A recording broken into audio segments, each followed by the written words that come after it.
A graça e a paz do nosso Senhor Jesus Cristo, seja muito bem-vindo, seja muito bem-vindo ao nosso canal. Que bom ter você por aqui em mais uma Escola Bíblica Online. E para continuar a nossa série de mensagens, as parábolas de Jesus, hoje nós vamos ver a parábola das 10 virgens. E eu convido você a orar comigo antes de iniciarmos essa aula. Pai de amor, Deus eterno, nós colocamos diante de Ti nessa hora o nosso coração e clamamos, Pai, vem sobre nós. Dá-nos entendimento da Tua palavra, Senhor. Faz com que possamos compreender aquilo que o Senhor quer nos dizer.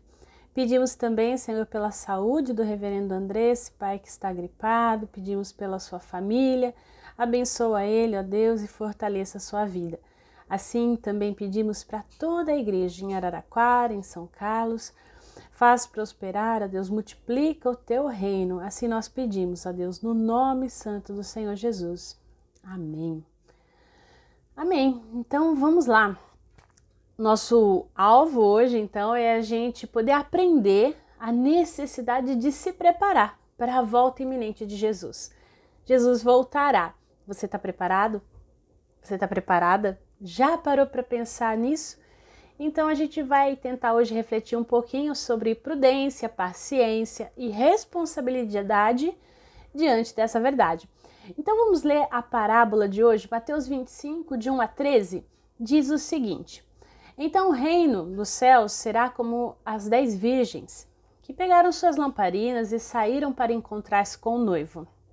5 delas eram insensatas e 5 prudentes. As 5 insensatas não levaram óleo suficiente para as lamparinas, mas as outras 5 tiveram o bom senso de levar óleo de reserva. Como o noivo demorou a chegar, todas ficaram sonolentas e adormeceram. À meia-noite foram acordadas pelo grito: Vejam, o noivo está chegando, saiam para recebê-lo. Todas as virgens se levantaram e prepararam suas lamparinas.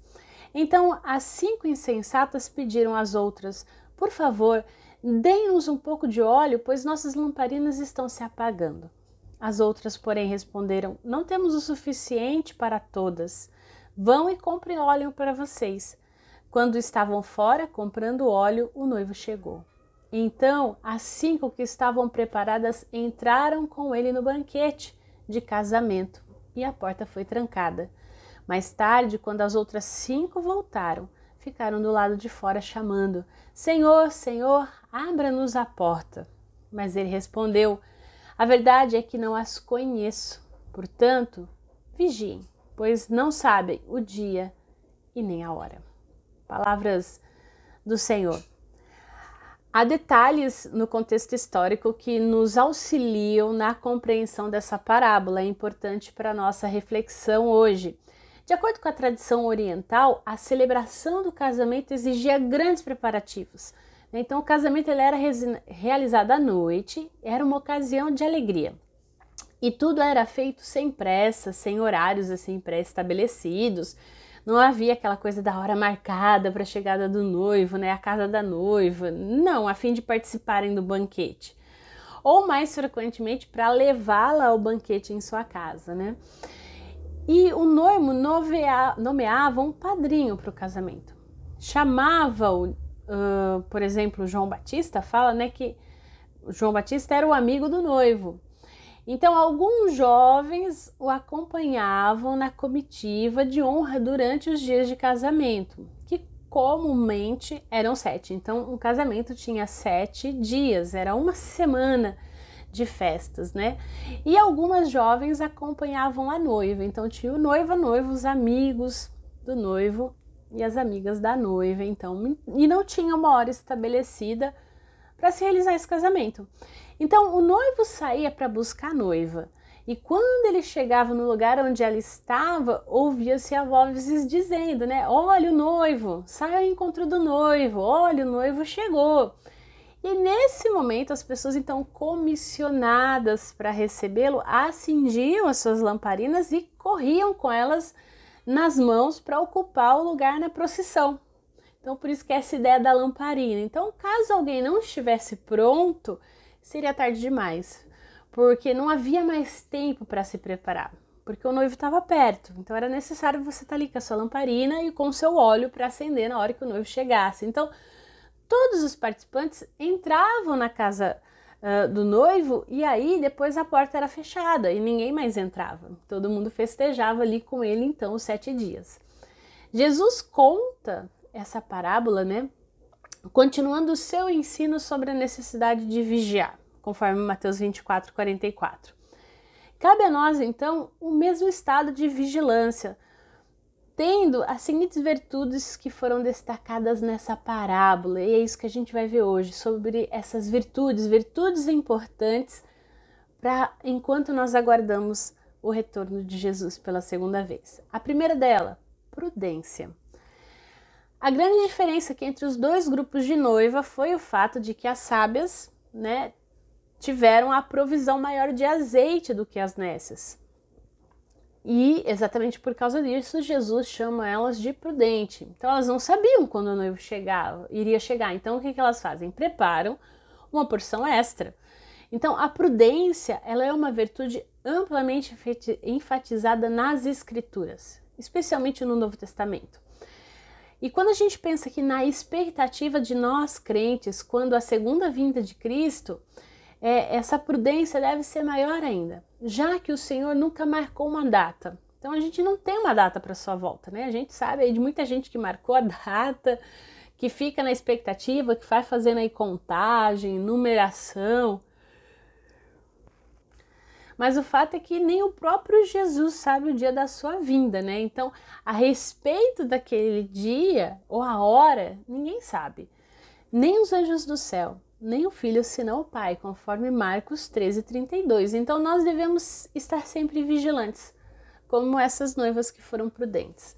O apóstolo Paulo, ao escrever aos crentes, por exemplo, da igreja de Tessalônica, também incentivou eles a quê? A uma vida de vigilância, de prudência. Olha lá, 1 Tessalonicenses 5, de 1 a 3.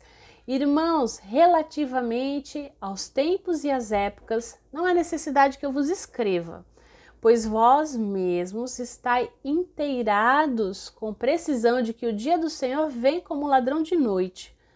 Quando andarem dizendo paz e segurança, eis que lhes sobrevirá repentina destruição, como vêm as dores de parto, aqui está por dar à luz, e de nenhum modo escaparão.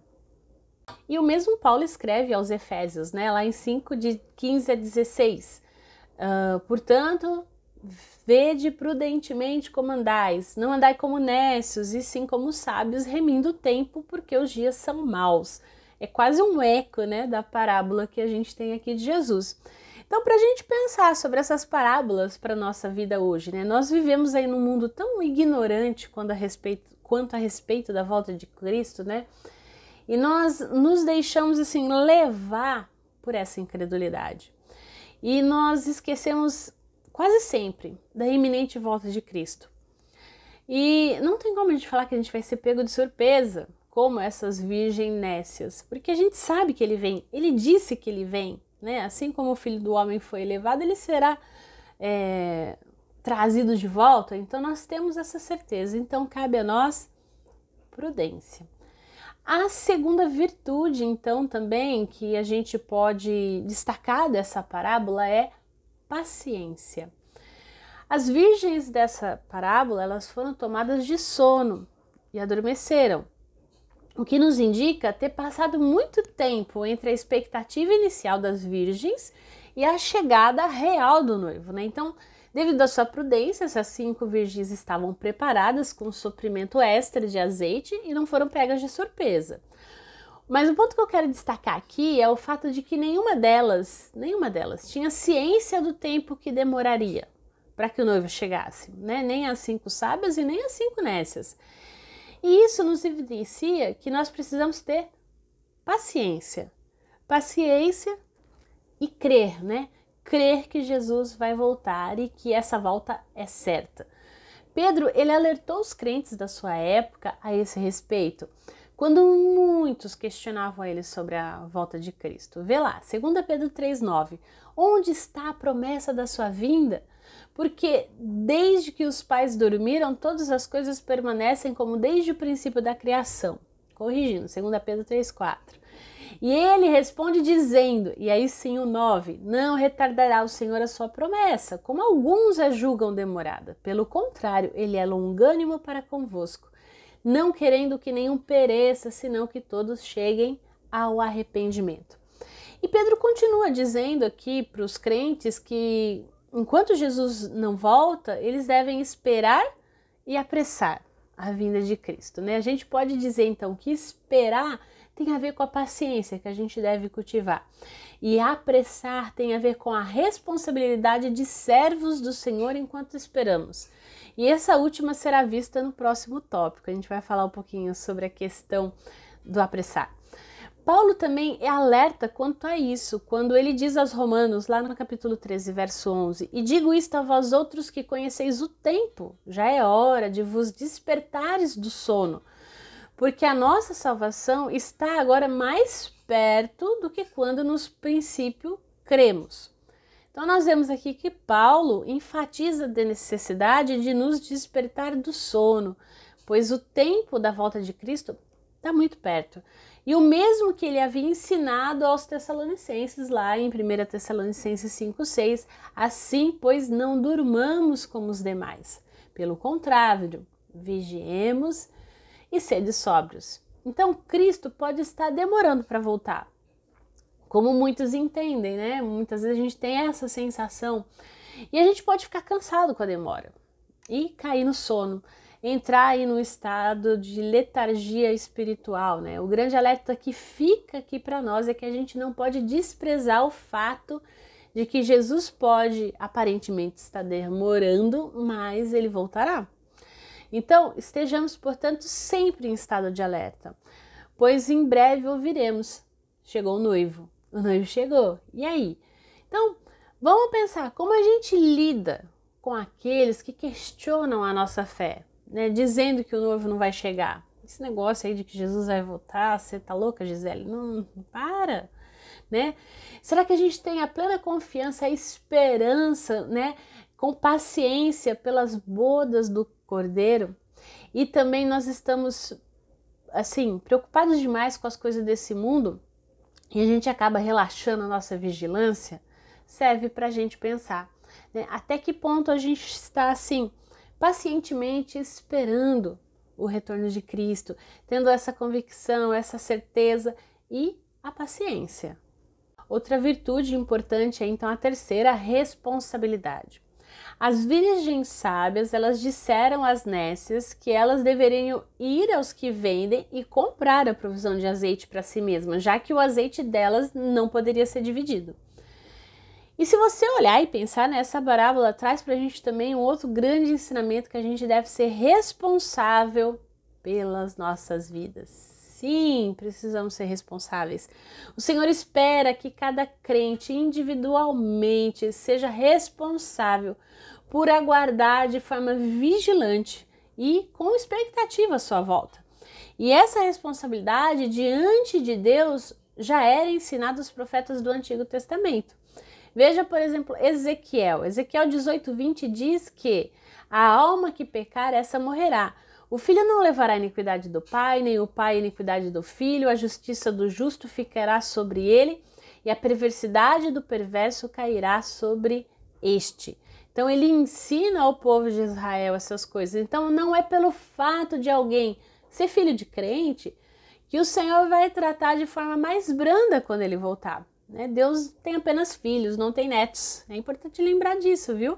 Cada pessoa é responsável diante de Deus pela sua vida de santidade, pela sua expectativa em relação à volta de Cristo, em alimentar, fazer a sua salvação frutificar, crescer. Nós somos responsáveis, sim, nesse sentido, diante de Deus. E assim como o azeite que não podia ser repartido, assim também a expectativa no nosso coração quanto à volta de Cristo, ela não é repartida, né? Ela pode ser incentivada, né? A gente trazer à memória sempre o motivo da nossa esperança, mas a gente não pode afirmar que pelo fato de uma pessoa aguardar ansiosamente a volta de Cristo, que automaticamente as outras pessoas ao seu redor também vão. Então, o aguardarem com o mesmo fervor vem do quê? Vem de uma vida individual de investimento. Investimento em oração, em leitura bíblica, em conhecimento de Deus, de vida em comunidade. Então, individualmente, nós somos responsáveis por cultivar a nossa espiritualidade e ansiar pela volta de Cristo, né? Então, para a gente parar e refletir, não sei se você já se fez essa pergunta: como está a sua expectativa em relação à volta de Cristo? Já parou para pensar nisso? Né? Maranata? Ou não? Já nem. E para a gente concluir a nossa aula, essa aula que é um pouquinho curtinha, a gente não precisa ficar se preocupando e se prendendo muito aqui, a gente não vai fazer uma aula de escatologia, né? Se Jesus vem antes da tribulação, depois da tribulação, enfim, né? Você com certeza tem material interessante sobre isso e que vale a pena, mas não é esse o objetivo da nossa aula. O nosso objetivo hoje aqui, como a gente já falou no início, é o que? Aprender a necessidade da gente se preparar para essa volta iminente, né? Demonstrando aí, então, prudência, paciência, responsabilidade. Por quê? Porque tudo isso é uma forma também de apressar a vinda de Cristo. Então, o mais triste dessa parábola é o fato de que as virgens que não foram prudentes perderam a oportunidade de participar das bodas, tendo a porta da oportunidade fechada para elas. E essa parábola serve de alerta para todos nós, a fim de que não percamos a grande oportunidade. Como Deus nos exorta em 2 Coríntios 6:2, eu te ouvi no tempo da oportunidade e te socorri no dia da salvação. Eis agora o tempo sobremodo oportuno, eis agora o dia da salvação. Se você ainda não tiver recebido o Senhor Jesus como Salvador, hoje é um dia de oportunidade, um dia oportuno. E se você já recebeu Ele como Salvador da sua vida, também receba Ele como Senhor da sua vida. Entregue a Ele seu coração, seus amores, seus pensamentos, tudo para que seja transformado e redimido, para que Ele seja Senhor e Salvador da sua vida.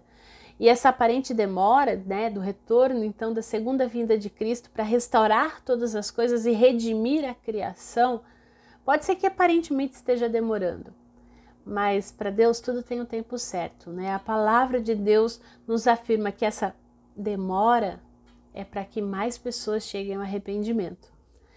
Então, quem sabe essa demora não foi para guardar você que me assiste, ou talvez um de seus familiares, para que essas pessoas possam estar lá no dia das bodas do Cordeiro. Então, não sejamos crentes dorminhocos, né?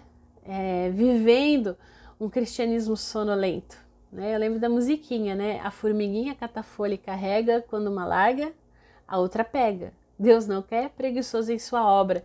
Então, não é porque tá demorando, isso aí não existe mais, que a gente tem que ficar na preguiça. Né? Não, Deus quer que a gente esteja ativo na prática das boas obras, na vivência em comunidade, na oração, na leitura bíblica. Por que tudo isso? Para que isso nos edifique espiritualmente, para que eu e você possamos desenvolver a nossa salvação e cada vez mais estejamos parecidos com Ele, com Jesus, estejamos aí à estatura de Cristo, né? Porque esse é o nosso objetivo final. Né? É se parecer com Jesus. Então, enquanto Ele não vem para que isso seja pleno, a gente consegue isso como? Através disso, experimentando um pouco do reino que já está entre nós, mas ainda não está consumado. Então, que você possa ter diariamente a expectativa da vinda de Cristo, que Ele vem, que Ele virá para buscar a sua igreja, para restaurar esse mundo e redimir todas as coisas. Maranata, vem Senhor Jesus, que essa seja a sua oração, que essa seja a sua expectativa, que você de forma prudente, paciente e responsável, né, assuma para si a responsabilidade de deixar a sua lamparina cheia de azeite.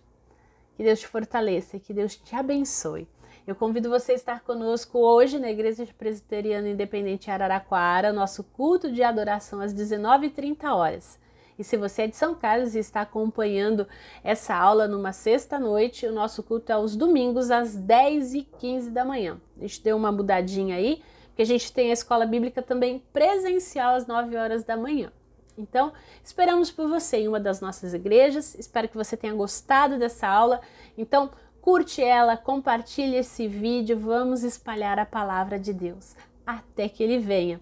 E até a próxima aula, se Deus assim nos permitir, ou se Ele não voltar antes. Deus te abençoe.